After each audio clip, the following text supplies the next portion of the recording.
All right, ladies and gentlemen, I assume that if we're at this point that you have opened your internet safety document that has your name on it, and you have added to your list so that you have copied and pasted some from your friends list and have some words of your own on the list as well.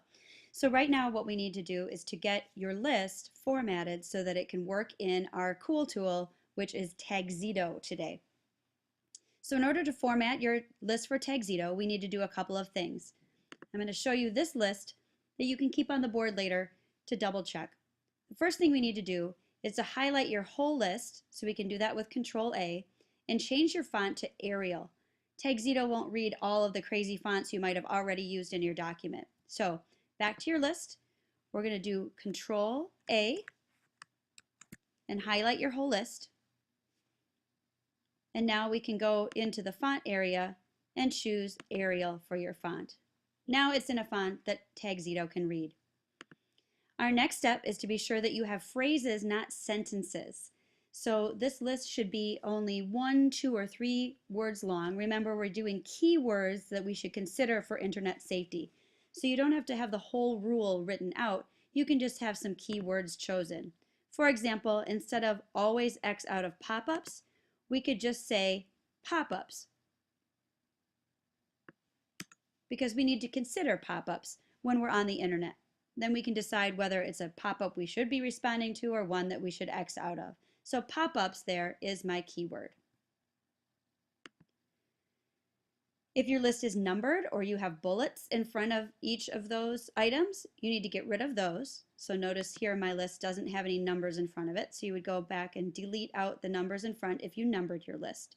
You can also get rid of do's and don'ts if you have those as headers for parts of your list.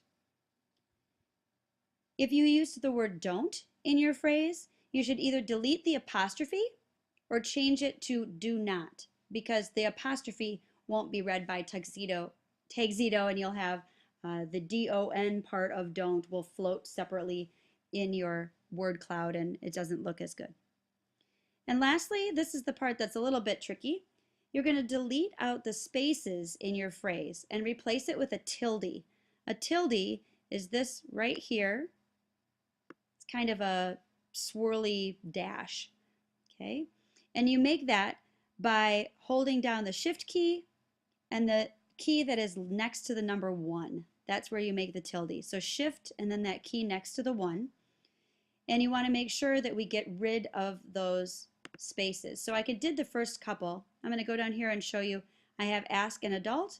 I'm just going to go in front of each word and I'm going to backspace and shift and put a tilde in. Backspace, shift, and a tilde. And that's going to make sure that ask an adult comes up as one phrase instead of ask appearing in one part of my bubble and adult appearing in another part. So I'm just going to go through here and quickly replace my spaces with tildes. Make sure that you don't have extra spaces around. If I keep a space in here like protect tilde space information, it won't keep that phrase together. So no extra spaces in your list. So now my list is complete. It's all in the font that I need. We have short phrases, no numbers, and we've deleted out our spaces and put a tilde in place of those spaces. Now it's in a format that Tagxedo can read.